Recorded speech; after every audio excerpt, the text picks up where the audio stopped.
Hola, ¿qué tal? Bienvenidos al episodio 36 de Que esto que el otro, salud.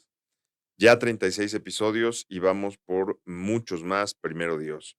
El día de hoy vamos a hablar de un tema que se ha vuelto muy relevante, primero porque ha aumentado la cantidad de casos que se presentan y segundo porque, bueno, pues se ha abierto ahí una brecha en donde de pronto se cae en alguna práctica incorrecta que es importante acotar, que claramente no se haga. Y por eso elegí y le pedí que nos acompañara al doctor Alejandro Díaz Girón, porque él, como muchos otros médicos, pero es de los médicos que tengo el gusto de conocer, es alguien que yo puedo respaldar por sus extraordinarias prácticas, siempre muy dedicadas, siempre muy buenas, y es un tema que me gusta la idea de platicar con él. Alejandro Díaz Girón es cirujano general, egresado de Médica Sur, tiene especialidad en laparoscopía avanzada en Atlanta, en Estados Unidos, y también en Estados Unidos, pero en California, para cirugía robótica. Alex, Así bienvenido. es. Eduardo, muchas gracias por la invitación. Es un placer estar aquí. Ya tenía tiempo que queríamos hablar de este Es tema. correcto, es correcto. Oye, a ver, vamos a entrar de lleno a hablar de una hernia hiatal, pero lo primero que tenemos que entender para definir una hernia hiatal, porque además para la gente que nos escucha, que seguramente tenemos audiencia médica, pero la gente que nos escucha normalmente no tiene mucho conocimiento técnico en medicina profundo, ¿no? ¿Qué es una hernia? Vamos a partir de ahí. ¿Qué es una hernia? Es importante diferenciar hernia y hernia yatal porque una hernia es un hoyo, es un orificio por donde pasa algo del cuerpo a otro espacio que no debería de estar en ese espacio. Las más comunes que tenemos en la pared abdominal pues son las hernias umbilicales, las hernias inguinales y normalmente la gente pues, ve un bulto que sobresale y pues es una hernia. Entonces en la hernia yatal es muy curioso porque la gente dice, oye doctor, que tengo hernia yatal, no está mi bulto. No hay ningún bulto ahí. Lo que Ahí. sucede es que en la hernia yatal no hay ningún bulto, simplemente que el estómago, que es un órgano completamente intraabdominal, se sube un pedazo del estómago hacia el tórax. O sea, se Entonces, mete de aquí para acá. así es. Entonces, el diafragma, que es un músculo que conocemos que nos divide el abdomen del tórax, que nos, entre muchas otras cosas, nos ayuda a la respiración, tiene unos hoyitos por donde pasan algunas estructuras y una de esas estructuras que pasa por ahí es el esófago. Es un orificio natural del cuerpo por donde pasa el esófago. El esófago anatómicamente tiene que tener una porción intraabdominal pequeña que varía entre 1 y 3 centímetros, pero todo el estómago tiene que estar adentro de la cavidad abdominal. Entonces, la hernia yatal, ese hoyito que tiene el diafragma, es el hiato esofágico, por donde pasa el esófago. Entonces, cuando se hace un poquito más grande ese hoyo, pues puede pasar que un pedacito del estómago suba hacia arriba, hacia el estómago. Y eso, digamos, explicando de manera muy sencilla, es una hernia yatal. Entonces, cuando hablamos con los pacientes, le decimos, tiene una hernia yatal, y dice, pero es que yo no tengo ninguna bolita. No, bueno, porque esta es una hernia distinta a las que conocemos como las de la pared abdominal. Pero fisiológicamente es lo mismo, es una estructura que pasa a través de un hoyo hacia una cavidad que no debería de estar ahí. Para mí está clarísimo y creo que es muy simple, entre comillas, porque cuando la gente se imagina la pared abdominal, imagínense que es esta pared, la nuestra, se hace un agujerito y sale algo, sale un contenido. Esta pared donde está el hiato, en vez de estar aquí, está acá y no es hacia afuera, sino es hacia el tórax. Entonces, lo que sube a través de la hernia, lo que daría una bolita dentro del tórax, pasando por este agujerito que es el hiato, es el estómago. Normalmente es el estómago, aunque hay hernias, si las clasificamos ahí, generalmente hay 4 tipos, pero normalmente las clasificamos en 3 tipos. Es cuando el tipo uno pasa tanto la unión esófago-gástrica, cambia su lugar y pasa hacia arriba, hacia el tórax. El tipo 2 es cuando esa unión esofagogástrica se queda en su lugar, pero otra porción del estómago pasa por a un lado de esa unión esófago-gástrico, y el tipo 3 es cuando pasa las hernias gigantes, que pasa inclusive a algún otro órgano junto con el estómago, puede pasar el colon, puede pasar el páncreas en algunos casos, y son estas hernias gigantes. Esto me lleva a contarte un caso. Digo, es anecdótico, pero sirve para la plática. Hace algunos años, 3, 4 años, probablemente menos, me hablaron por el papá de una paciente amiga, ¿no? Este, y me dicen: "Oye, es que le hicieron una radiografía y el médico dice que tiene un tumor en el tórax muy grande". Cuando me mandan la radiografía dije: "Pues tiene toda la cara de un tumor muy grande", ¿no? Em, Pregunto cualquier cantidad de síntomas, sin ningún síntoma respiratorio, nada de síntomas. Pues le pedí una tomografía, ¿no? Dije: Es muy raro el tema", y gracias a Dios la tomografía nos reportó una hernia de Morgolani, pero en un paciente de 70 y tantos años, ¿no? Entonces, bueno, a ver, véngase, vamos a interrogarlo, a ver qué pasó, cómo le hizo para que el contenido no el contenido, el intestino, pues, se subiera al tórax y anduviera por acá paseando en el tórax un rato. Entonces resultó que el paciente, un poquito para dar contexto, el paciente tenía, molestias en la espalda, entonces para corregirlo, se ponía durante años una faja muy apretada, y entonces, pues, fue tanto que no quiero decir rompió, pero dio de sí el hiato y profundizó la hernia, ¿no? Este, santo remedio, le quitamos la faja, lo mandamos a atender de la espalda y se corrigió la hernia, afortunadamente, y no hubo tumor porque no era lógico. Pero así de complejas pueden ser las hernias en el tórax. Un caso similar, pero al revés. Tuve una paciente que me la manda un colega y me dice: la paciente tiene síntomas de reflujo, probablemente tiene una hernia yatal. La reviso, la exploración física no me daba como para una hernia yatal, le pido también una tomografía y al revés, esta paciente no tenía enfermedad por reflujo gastroesofágica, tenía un tumor en el pulmón. Entonces, sí es una patología, tanto la hernia yatal como la enfermedad por reflujo gastroesofágico, que comparte síntomas con otras especialidades como torrino, como neumo y obviamente Sí, gastro. claro, claro, por supuesto. Bueno, vamos a ver, porque ya se va poniendo buena la plática. Y entonces, ya nos dijiste qué es una hernia yatal. Ya profundizamos un poquito. ¿Hay factores de riesgo? Bueno, seguro hay, pero más bien, sí sé que hay, pero ¿cuáles son los factores de riesgo para una hernia yatal? Pues básicamente las hernias yatales, el principal factor de riesgo es cualquier situación que aumente la presión intraabdominal. ¿Cómo qué? Obesidad, ¿ok? También personas que hacen ejercicio con demasiado peso, eso aumenta demasiado la presión intraabdominal y es un factor de riesgo. Las mujeres embarazadas, cuando se embarazan, aumenta esta presión abdominal y obviamente ya cuestiones un poquito más extrañas como enfermedades del tejido conectivo, en donde los tejidos son más laxos y tienden más a hacerse este tipo de hernias. Me gustaría que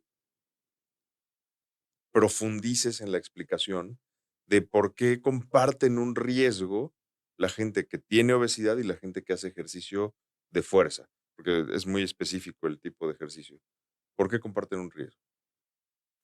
Justamente porque la obesidad, aunque pues parezca algo burdo, cuando tenemos un sobrepeso, este peso, nosotros pues vivimos con este peso, nos movemos con este peso y nuestro organismo en general, nuestros tejidos, pues están soportando este mismo peso y no es lo mismo soportar un peso de 70 kilos que un peso de 120 kilos. Cada esfuerzo que nosotros hacemos para incorporarnos, cuando tenemos este peso extra, pues nos hace hacer mayor presión en el abdomen, ya sea para incorporarnos, para movernos, y esto puede generar aumento de la presión intraabdominal, a lo mismo que un paciente que no tiene sobrepeso, pero que hace ejercicio de fuerza eh, con peso alto.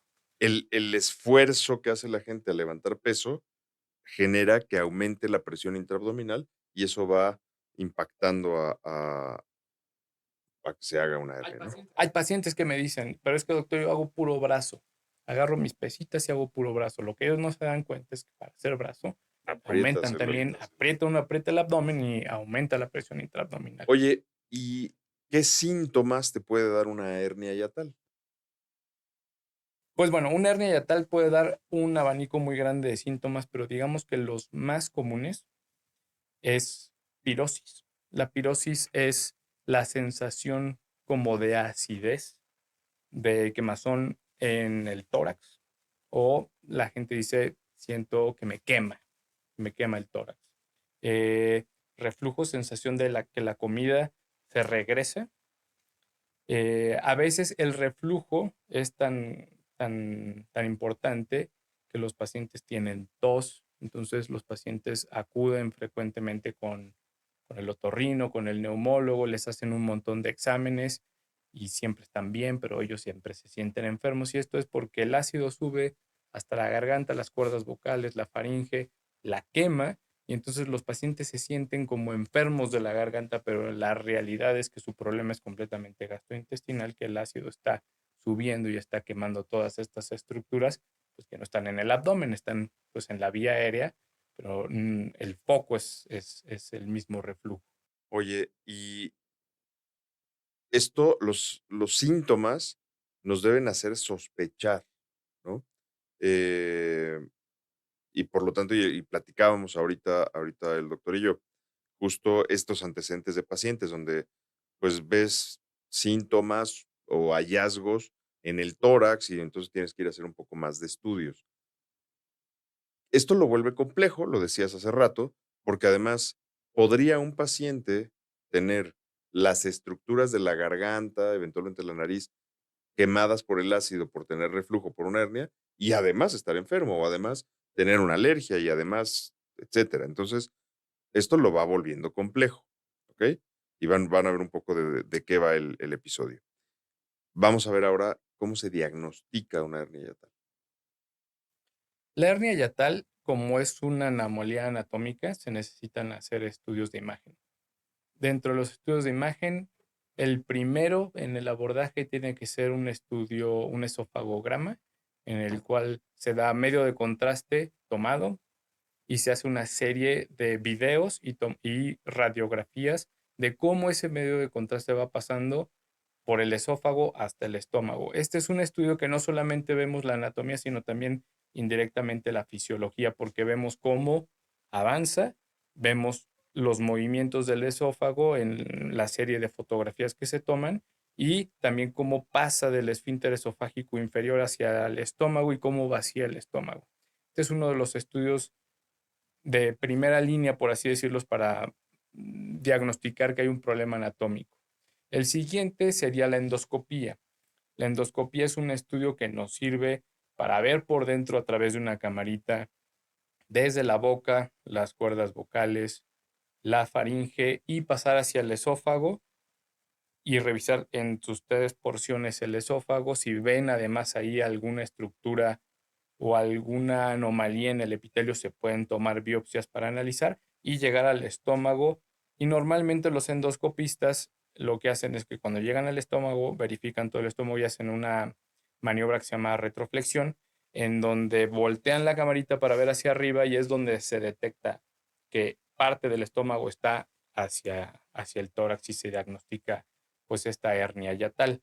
Y hoy en día sabemos mucho más de este tipo de patologías porque tenemos otros estudios. Y dentro de los estudios que tenemos es la manometría esofágica de alta resolución, en donde se le pone a los pacientes una sonda por la nariz y esta sonda tiene 36, más o menos 36 sensores y a los pacientes se les da tragos de agua. En la primera etapa hay algunas etapas donde se les da algo un poco más sólido como gelatina, pero básicamente se les da tragos de agua y esa agua va pasando por todo el tracto digestivo hasta el estómago y esos 36 sensores van monitoreando las presiones del esófago, cómo se mueve el esófago, la relajación, las presiones que manejan el esfínter y también las longitudes que tiene el esófago, y con esto también se puede diagnosticar una hernia yatal, además de trastornos motores del esófago. O sea, la explicación es muy clara, pero no es un procedimiento sencillo. No es un procedimiento sencillo y además, cuando yo tengo un paciente que tiene una hernia yatal, le tengo que explicar que se tienen que hacer todos estos estudios porque la hernia yatal como tal, no todos los pacientes que tienen hernia yatal tienen enfermedad por reflujo gastroesofágico. Eso es algo bien importante que tienen que saber. La enfermedad por reflujo gastroesofágico es una entidad y la hernia yatal es otra.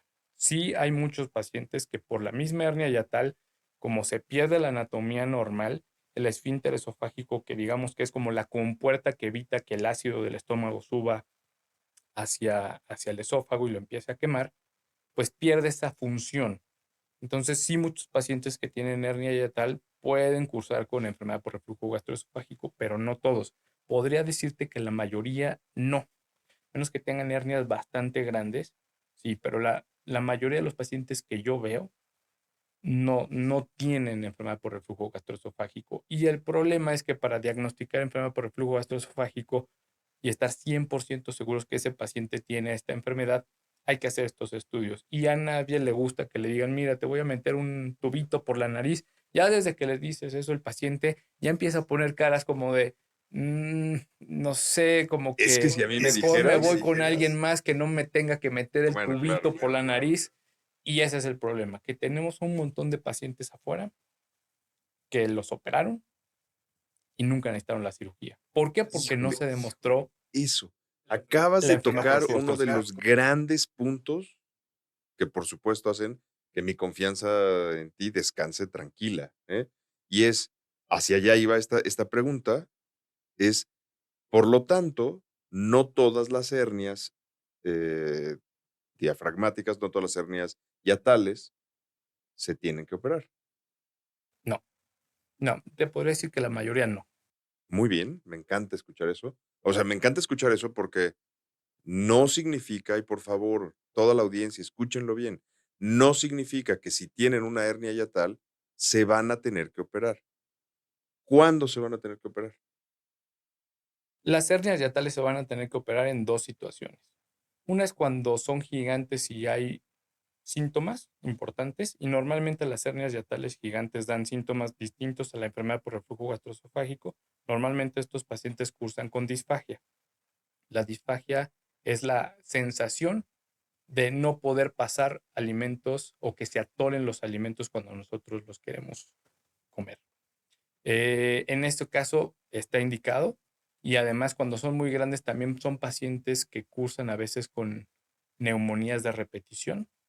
En esos casos sí hay que operar una hernia yatal, pero ojo aquí, hay otra cosa que también hay mucha gente, inclusive gente especialista, que no comprende, y que la cirugía muy famosa, que es la funduplicatura, es una cirugía antirreflujo, no es una cirugía para hernia yatal. La hernia yatal se repara como cualquier otra hernia en el cuerpo. Se baja el estómago y se cierra el yato esofágico. Eso se llama plastía yatal. No necesariamente hay que hacerle una funduplicatura a estos pacientes. A quienes sí les hacemos una funduplicatura, a quienes sí demostramos que tienen enfermedad por reflujo gastroesofágico. Entonces son dos cosas distintas, pero mucha gente que se queda con la idea de que, tengo una hernia yatal, necesito una funduplicatura. No es así. Si comprobamos que los pacientes tienen enfermedad por reflujo gastroesofágico, entonces sí hay que hacer una funduplicatura, que es una cirugía antirreflujo. Y ahora, ¿cómo compruebas el reflujo? El reflujo lo comprobamos con otro estudio que también tenemos que meter un popotito por la nariz. Ese es el problema de esta enfermedad. Y este tiene dos sensores nada más. Se mete esta sonda por la nariz, se deja 2 o 3 centímetros por arriba del hiato esofágico, y estos dos sensores lo que miden es que tiene que quedar 24 horas ahí esa sonda, y lo que miden es cuánto ácido pasa hacia arriba, cuánto el pH básicamente. cuándo está ácido y cuándo está alcalino. Y este aparatito tiene unos botoncitos que los pacientes cuando comen le tienen que presionar, cuando tienen síntomas le presionen y esto se mete en una computadora y nos da ciertos índices que nos hablan de si tenemos o no tenemos que operar a este paciente, si verdaderamente el reflujo es un reflujo patológico. ¿Por qué? Para que todos sepan, todos en el mundo tienen reflujo y este reflujo se llama reflujo fisiológico. Simplemente que no lo sentimos porque no nos está causando daño. E inclusive hoy en día con todos estos estudios se conocen otro tipo de enfermedades como el esófago hipersensible, por ejemplo, que son pacientes que tienen reflujo o que ellos todo el día están sintiendo que se les está quemando el esófago, se les hace todos estos estudios, se ve que no tienen nada.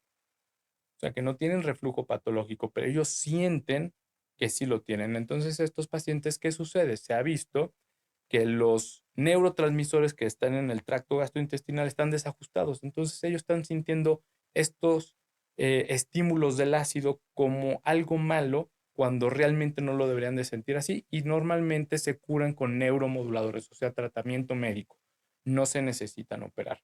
Normalmente los pacientes que se operan y no necesitan la cirugía, empiezan con más síntomas. Y ese es el verdadero problema de esto. Porque después, ¿qué haces? O sea, seguro que te llegan pacientes así. Pacientes que no necesitaban una cirugía, los operaron y luego. Este tipo de pacientes, pues bueno, ya tienen una cirugía que no era necesaria. Se les hacen todos estos estudios y se ve que no la necesitaban. Entonces, ¿qué tenemos que hacer? Tenemos que deshacer esa cirugía y evidentemente meternos en esta zona donde por ahí pasan estructuras pues muy importantes, pues es un riesgo porque es una cirugía que puede traer complicaciones graves y además la calidad de vida de los pacientes que se operan y que no necesitan la cirugía decrece bastante. Miren, esto que ustedes están escuchando del doctor Alejandro Díaz Girón es parte de lo más importante que podemos hacer cualquier médico.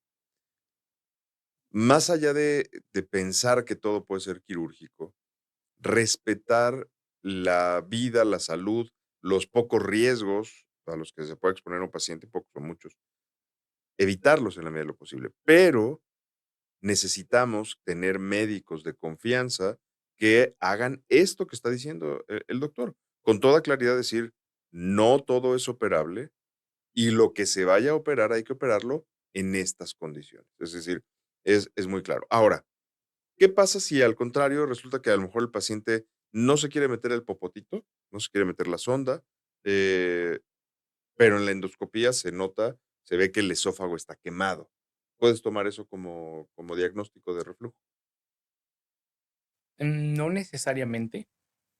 Normalmente los protocolos que hay a nivel endoscópico es, por ejemplo, si se ve que hay esofagitis, que el esófago se ve con ciertos datos de, de reflujo, se toman biopsias y entonces ya si se toman las biopsias, la realidad es que aquí lo ideal, si tenemos, por ejemplo, en el reporte de las biopsias esófago de Barrett o esofagitis crónica, lo ideal es hablar con los pacientes y decirle, mire, la realidad es que sí necesita estos estudios, son 100% necesarios. Yo te puedo hacer sincero, yo he perdido pacientes que porque no se quieren hacer el estudio, eh, buscan otra opinión. Y la verdad es que yo prefiero que sea así, porque yo sí les explico, les digo, mire, estos estudios son 100% necesarios y yo, sin eso yo no lo puedo operar y menos le puedo decir cuál es el tratamiento correcto para usted, porque también esos estudios me van a decir cuál es el tratamiento, si fuera tratamiento médico adecuado para ese paciente. Normalmente los pacientes lo entienden. Entonces sí son 100% necesarios, se hacen a niños, los niños lo soportan, están con su sonda jugando fútbol, porque además se les dice que tienen que llevar su vida lo más normal posible durante el estudio. Entonces realmente es un estudio incómodo, pero es más incómodo aquí en la mente porque realmente no es tan incómodo. ¿Okay? El primer estudio dura 20 minutos y el siguiente, bueno, si se queda una sonda que es muy delgadita, Justo 24 eso te iba a horas. preguntar, porque en realidad ahorita que lo estoy pensando, yo nunca he visto las ondas de manometría o de pH. Este, No tiene nada que ver con una nasogástrica. Nada que ver, nada que ver. Es como si fuera una sonda ¿Ok? neonatal, la de pH y un poquito más gruesa, la de Porque manometría. la gente en el colectivo, lo que podrá tener en mente, los que lo tengan, es la sonda nasogástrica, que es una No, sonda para otras cosas, pero bastante gruesa, más rígida, etcétera. Entonces, ahorita que la describías dije, sí, justo, tampoco les voy a mentir, seguramente sí es ah, incómodo, yo nunca me lo he hecho, debe ser el pero momento en el que no pasa, es, pero, y me refiero al momento en el que pasa por la garganta, que es el momento crítico. Pero sí creo, y digo, lo hemos visto muchas veces en los pacientes hospitalizados, el paciente hospitalizado que necesita la sonda nasogástrica, ya una vez que está puesta, lo toleran muy bien, o sea, no, y es una sonda mucho más rígida y gruesa, sí. Digo, ya entendido, ¿no? Espero no necesitarlo de todas maneras. Muy bien. Oye, el tratamiento médico, cuando se puede llevar tratamiento médico, ¿en qué consiste? Porque lo que todos los médicos vamos a decir alguna vez es: "Ay, hay que hacer ejercicio y bajar de peso", pero a veces a la gente no le es tan simple, independientemente de que haya programas y que seguramente se mandarán para allá. Pero al paciente que hace pesas, o sea, es igual de pecaminoso decirle que deje de hacer pesas. ¿Cuál es el tratamiento médico? ¿Cuándo es viable dar tratamiento médico? por ejemplo, en estos estudios si se diagnostica reflujo patológico alcalino, el tratamiento médico es con ciertos medicamentos que nos ayudan a disminuir la acidez, procinéticos que nos ayudan al vaciamiento gástrico y a la motilidad gastrointestinal. ¿Para qué? Porque normalmente el reflujo alcalino es por bilis. Entonces lo que necesitamos es mejorar eh, la contractibilidad del tracto gastrointestinal superior. Entonces normalmente se dan este tipo de medicamentos para mejorar el vaciamiento gástrico, la motilidad gastrointestinal. Y por otro lado, por ejemplo, si viéramos que tiene esófago hipersensible, el paciente siente que le está quemando todo el día el ácido, pero le hacemos el estudio y realmente no está subiendo ácido de manera patológica, se utilizan antidepresivos. Yo siempre les digo a los pacientes, miren, porque es clásico que el paciente se le da un medicamento y va y googlea para qué es el medicamento. Y si uno no le explica, mira, te voy a dar un antidepresivo, pero a dosis muy bajitas, esto lo que hace es que modula los neurotransmisores para que tú no sientas eso como algo dañino. El paciente lo primero que va a pensar es, el doctor me dio antidepresivos porque no me cree. Él cree que estoy loco. Sí, Me sí, dio sí. un antidepresivo. Y no, si uno se le explica que esas dosis muy pequeñitas nos sirve para neuromodular esas sensaciones, el paciente lo entiende. Pero sí, los pacientes suelen pensar que siempre que uno manda antidepresivos es porque está juzgando al paciente, que además también se puede sentir triste, pero no es el caso, ¿no? O sea, en realidad sí son muy útiles para neuromodular. Oye, y,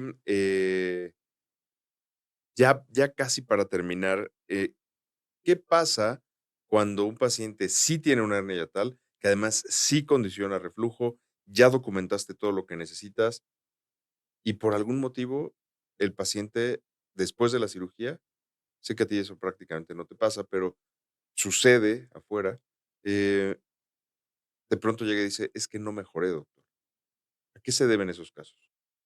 Normalmente se deben a que justamente estos dos estudios de las ondas son tan importantes que si el paciente es candidato a cirugía, uno de estos estudios, que es la manometría esofágica, nos va a decir qué tipo de cirugía, porque hay un abanico grande de cirugías para antirreflujo.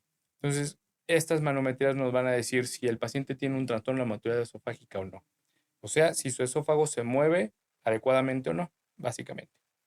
Si el paciente no tiene un trastorno de la motilidad esofágica, se le puede hacer una cirugía antirreflujo de 360 grados o de tipo Nissen. Pero si este paciente tiene algún trastorno primario de la motilidad esofágica, si se le hace una funduplicatura de estas, el paciente va a quedar con más síntomas y normalmente quedan con disfagia, o sea, con dificultad para tragar los alimentos. Entonces, a este tipo de pacientes se les hace una funduplicatura parcial. Entonces, por eso es súper importante hacer estos dos estudios.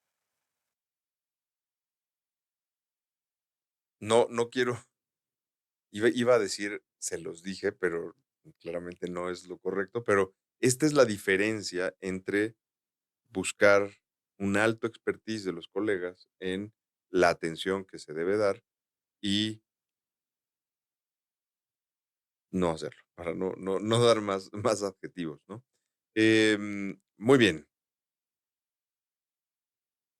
está perfecto. ¿Algo que quieras agregar, Doc, antes de que dé la conclusión?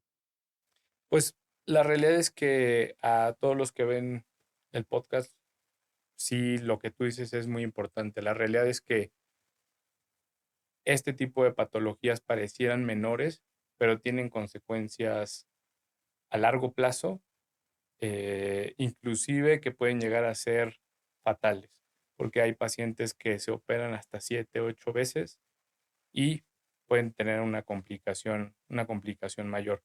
La realidad es que tienen que buscar a un médico que lleve el protocolo completo para diagnosticar enfermedad por reflujo gastroesofágico o algún trastorno de motilidad esofágica y que les den el tratamiento correcto. La mayoría de las veces, te lo puedo decir porque es lo que yo más veo en mi consulta, los pacientes no necesitan cirugía.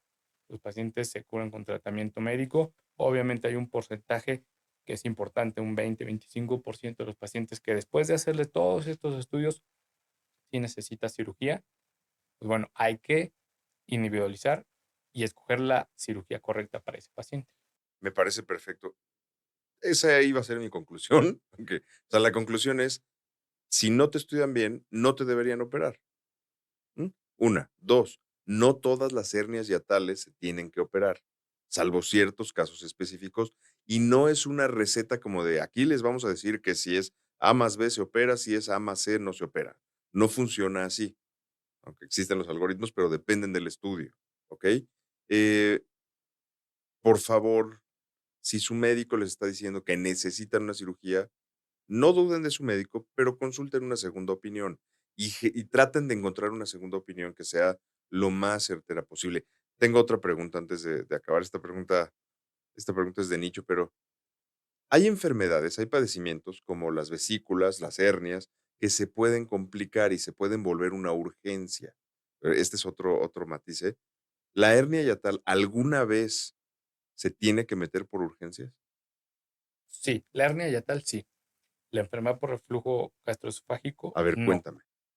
Las hernias hiatales normalmente, el tipo 3 que decía que son gigantes, cuando el 80% del estómago se mete Al tórax. al tórax, hay algunos casos en los que el estómago dentro del tórax se rota y se estrangula. Ah, bueno. Entonces, esa sí es una urgencia real. Son pocos los casos realmente que esto sucede, pero normalmente las hernias gigantes sí se tienen que operar, digamos, lo más pronto posible porque son las que pueden tener complicaciones graves. Pero a menos que tengas efectivamente, la torsión de un órgano, no es una urgencia. No es una urgencia. Y para darle mayor claridad a tu respuesta, ¿cuántos pacientes te ha tocado ver, más o menos, que tengan esta complicación de ser una urgencia por una hernia yatal? Tal vez 3, 4 ¿En pacientes cuánto tiempo? a 10 años. O sea, la probabilidad es pequeñísima, ¿ok? Claro, sí, sí, por supuesto. Si te dicen: "Oye, además de que está todo el estómago, está torcido, está sufriendo", claro, por supuesto. Pero quiero que se den cuenta de este nivel de diferencia. Entonces, si su médico, ahí sí, si su médico les dice: "Oye, traes una hernia yatal y es de urgencia que te tengo que operar", esos son superalertas de no, busca otra opinión, ¿no? A menos que de verdad haya suficientes opiniones ahí o tengas el dolor, eh, pero dolor. ¿Cómo sería el dolor? Ya no estamos extendiendo, pero ¿cómo sería el dolor de una torsión gástrica?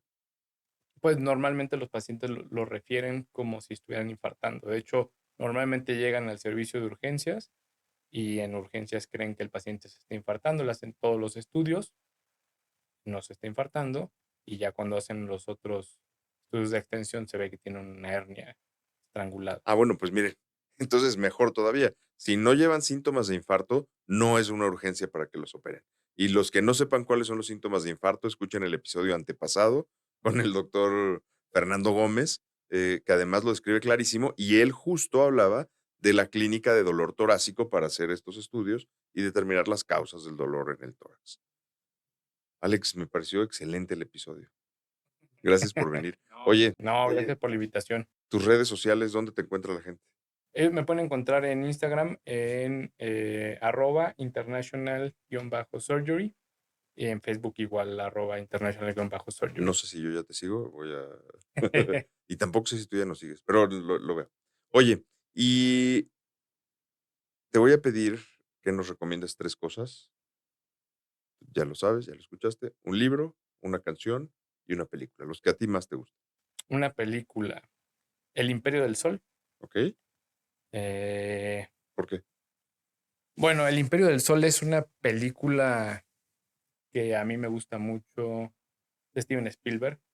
Un tema que a mí me gusta es la Segunda Guerra Mundial, pero vista, digamos, desde otro punto de vista, que no conozco muchas películas em, similares. Es el punto de vista desde un niño, de las primeras, después salieron algunas otras. Una película muy buena y apta, yo creo que para toda la familia. Muy bien, El Imperio del Sol. El Imperio del Sol. Este, una, ¿Canción? bueno, una canción. Un clásico. Me gusta mucho. Va a sonar ahí medio tío, pero Let It Be es una de las canciones No, maravillosa. que más me gustan. Los Este, Beatles nunca son trillados. una gran canción. Y un libro, José Saramago, ensayo sobre la ceguera. Ok, perfecto. Pues, Alex, muchas gracias por venir.